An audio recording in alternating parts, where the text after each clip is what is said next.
Cette parole que j'ai prononcée à la fin, Ya laytana kunna ma'akum fanafouza fawzan 'azima, c'est une parole que vous avez sûrement entendue des dizaines, voire des centaines de fois.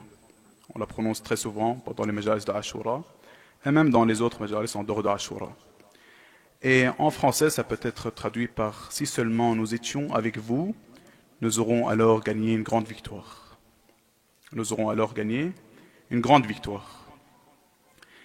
Et c'est l'expression de l'espoir qui est impossible, mais c'est l'expression de cet espoir impossible d'être avec l'imam al-Hussein.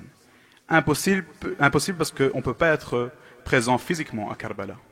C'est un événement du passé, c'est terminé. Donc, dans ce sens, c'est impossible. Et c'est l'expression impossible d'être dans Karbala avec l'imam al-Hussein pour gagner cette grande victoire. Et quelle est cette grande victoire? C'est le fait de tomber en martyr avec l'imam al-Hussein. Il n'y a pas de plus grande victoire, en fin de compte, d'être dans l'au-delà avec l'imam al-Hussein, dans le paradis avec le prophète et l'imam al-Hussein. Qu'est-ce qu'il y a dans cette vie de meilleur que cela?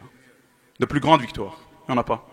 Être dans l'éternité, dans le paradis avec l'imam al-Hussein, avec Ahl al-Bayt, et avoir pour l'éternité la satisfaction de Dieu.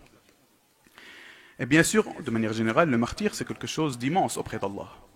Il y a beaucoup de versets, j'en mentionne quelques-uns, vous les connaissez tous. Bismillah ar-Rahman ar-Rahim. ولا تحسبن الذين قتلوا في سبيل الله أمواتا بل أحياء عند ربهم يرزقون. Et ne crois pas que ceux qui sont tués dans le sentier d'Allah, qu'ils sont morts. En vérité, ils sont vivants, auprès de leur Seigneur, bien pourvus. Ne t'inquiète pas, ne te pleure pas. Ce martyr, en vérité, il est plus vivant que toi. Il est auprès de son Seigneur, bien pourvu. Beaucoup mieux que toi dans ce bas monde. Ça, c'est un verset sur le martyr. Un deuxième verset, Bismillah ar-Rahman ar-Rahim. وَمَنْ يُطْعِ اللَّهَ وَالرَّسُولِ فَأُولَٰئِكَ مَعَ الَّذِينَ أَنْعَمَ اللَّهُ عَلَيْهِمْ مِنَ النَّبِيِّينَ وَالصِّدِّيقِينَ وَالشُّهَدَاءِ وَالصَّالِحِينَ وَحَسُنَ أُولَٰئِكَ رَفِيقًا. Dieu dit, et ceux qui obéissent à Allah et à son messager, ceux-là sont avec ceux que Allah a comblés. Et là, il mentionne une liste. Il dit les prophètes, les véridiques, les martyrs et les vertueux. Ensuite, Allah dit et quelle belle compagnie cela. Et là, on remarque qu'il a mis au même niveau les prophètes, les véridiques, les vertueux et les martyrs.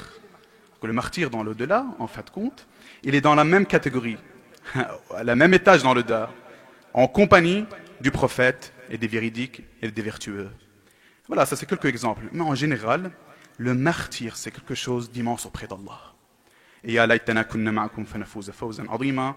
C'est cette expression, cet espoir, peut-être impossible dans son sens premier, mais on va voir les détails, d'être avec l'imam al-Hussein pour gagner cette immense victoire qu'est le martyr. Bon, je vous propose aujourd'hui d'un peu réfléchir sur cette parole, parce qu'on la répète très souvent, mais rarement on propose un peu l'origine de cette parole, qu'est-ce qu'elle implique, les responsabilités.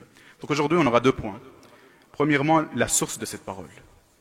C'est important de comprendre que la plupart de ces rituels de Husaynides, Sha'air al-Husayniya, quels que soient les pleurs, le latm, la nourriture partagée, Ya laytana kunna ma'akum, la plupart d'entre eux, en fait, ils viennent d'Ahl al-Bayt. D'accord? Il ne faut pas se douter par la faute de la propagande aujourd'hui qui existe anti-chiite. Tout ça, c'est la tradition d'Ahl al-Bayt, c'est l'éducation d'Ahl al-Bayt. Et donc, on va un peu voir au niveau des sources, qu'est-ce qu'il mentionne sur cette parole. Ensuite, la deuxième partie de notre discours portera plutôt sur la responsabilité qui se trouve dans cette parole. Mais avant ça, sallu ala Muhammad wa ali Muhammad.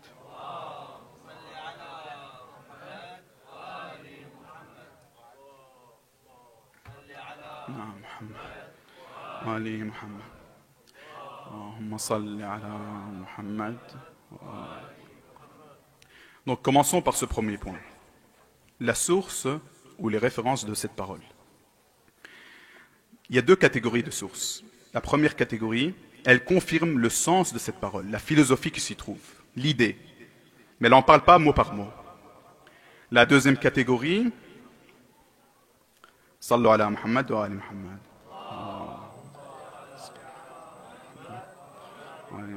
ثانية على حب الحسن والحسين.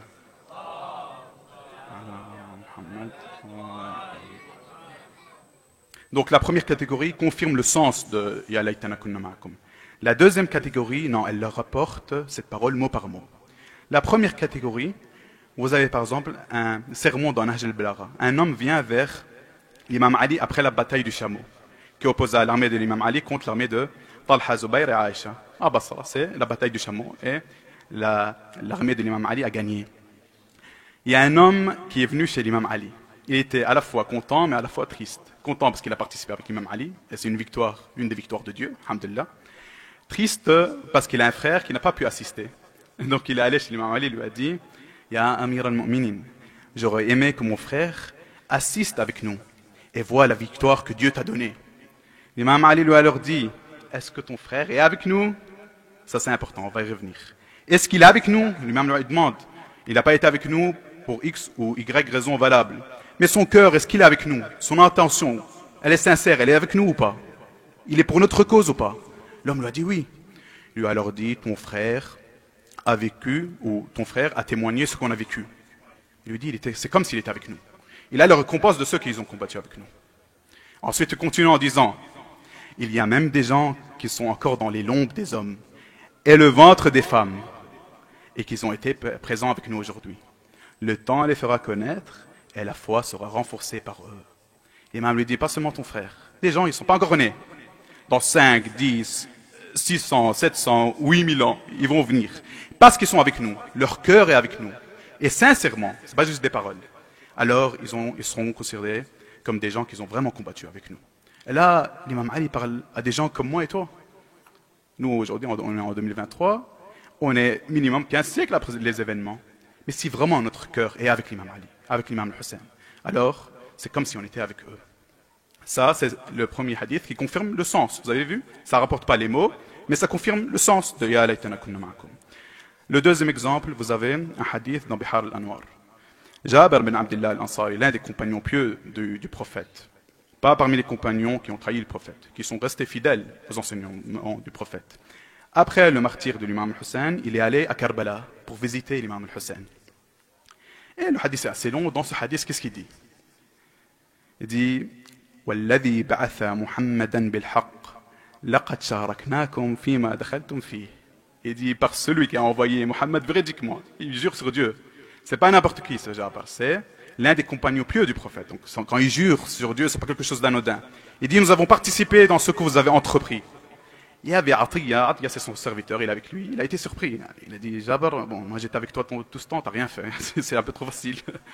Littéralement dans le hadith, il lui dit, Ya Jabir, comment cela, alors qu'on n'est allé dans aucune allée, aucune vallée? Nous sommes montés dans aucune montagne, et nous avons porté aucune épée, alors que ces gens ont été décapités. Leurs enfants sont devenus orphelins, et leurs femmes sont devenues veuves. Atiyah lui dit, c'est trop facile. Tu dis 2-3 mots, alors que concrètement, ces gens ont combattu, et le résultat, ils ont été décapités, leurs enfants orphelins et leurs femmes veuves. Jabir lui a alors dit, j'ai entendu le messager de Dieu, sallallahu alayhi wa alayhi. Et là, c'est un hadith important. C'est Jabir qui a entendu directement, par ses propres oreilles. C'est un témoignage direct, qui a dit, Man ahabba qawman hushira ma'ahum. J'ai entendu le messager de Dieu dire, celui qui aime un peuple sera inclus avec eux, et celui qui aime les actions d'un peuple aura participé avec eux, aura pris part dans ces actions. Ensuite il continue en disant, والذي بعث محمدا بالحق نبيا إن نيتي ونية أصحابي مع ما مضى عليه الحسين وأصحابه. Par celui qui a envoyé Mohammed en tant que prophète véridiquement. Mon intention et l'intention de mes compagnons étaient sur ce qu'a été Al-Hussein et ses compagnons.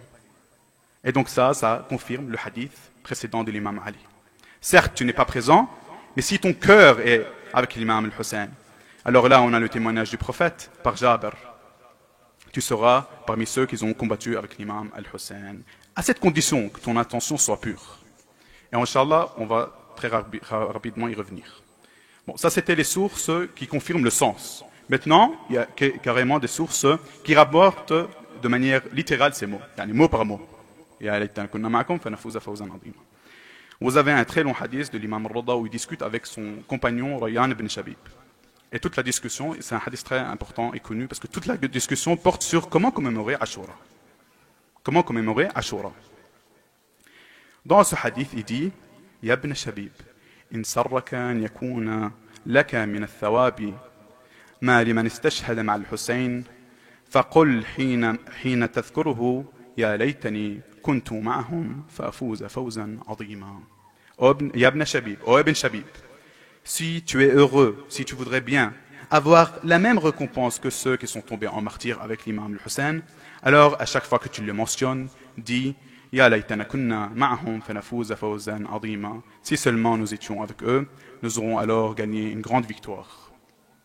Donc ça c'était un exemple d'une source qui rapporte mot par mot cette parole. Et ensuite vous avez beaucoup de ziyara dont ziyara Tuarif, vous avez cette parole mot par mot rapportée. Donc là on a présenté deux sources. Des sources qui confirment la philosophie. On a porté l'imam Ali dans Nahj al-Balagha et Jabir ben Abdullah qui rapporte du prophète dans Bihar al-Anwar. Ensuite on a rapporté des hadiths qui rapportent mot par mot le hadith de l'imam Rada et ensuite les ziyara. Ziyara Tuarif, vous pouvez la consulter. Ça c'était la première partie. Les sources de cette parole. Donc cette parole, mes amis, c'est quoi? Elle vient directement des imams. Sa philosophie vient des imams, mais même mot par mot, elle vient des imams. Ça c'était la première partie. La deuxième partie, quelle responsabilité se trouve dans cette parole? Vous savez très bien que les paroles et les mots ont un sens. Ils ont un sens. S'ils ne sont pas suivis d'une pure intention et d'une intention sincère, ils ne servent à rien. C'est très facile. Même un athée peut dire La ilaha illallah. C'est des paroles, c'est facile. Ben, chacun peut le répéter. Mais s'il n'y a pas l'intention, s'il n'y a pas la croyance, s'il n'y a pas la sincérité, ça ne sert à rien. Et donc la responsabilité quand on dit mais si on veut vraiment cette récompense, c'est de vraiment croire que si demain la bataille de Karbala de nouveau elle a lieu, eh ben je vais prendre mon épée et je vais aller avec l'imam Hussein. Si par, je sais pas moi, on a une machine du temps, on revient dans le passé, on participe tous à Karbala. Et c'est pas quelque chose de facile. Allez, parler c'est facile, mais l'action, et je parle de moi-même avant de parler de vous, c'est pas facile.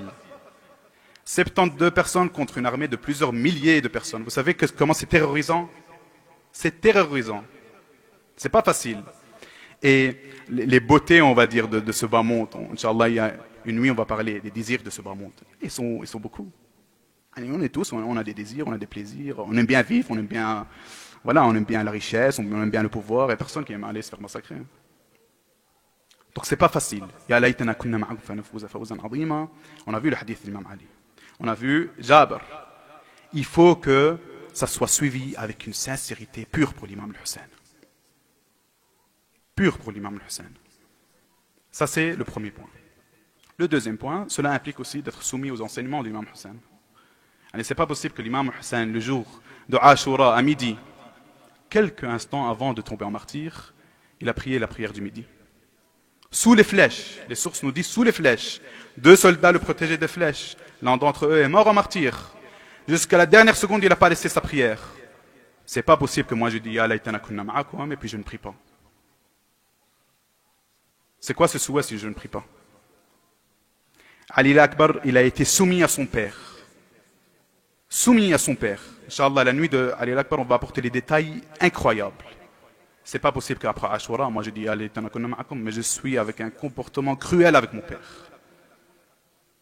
Et donc, ou par exemple, le cœur du message de l'imam Hussein, c'est le fait d'ordonner le bien et interdire le mal. C'est pas possible qu'après Ashura, ça m'intéresse pas. L'imam Hussein dit dans sa lettre, je veux seulement, à sa lettre à son frère, très connu, il dit je veux seulement en fait ordonner le bien et interdire le mal.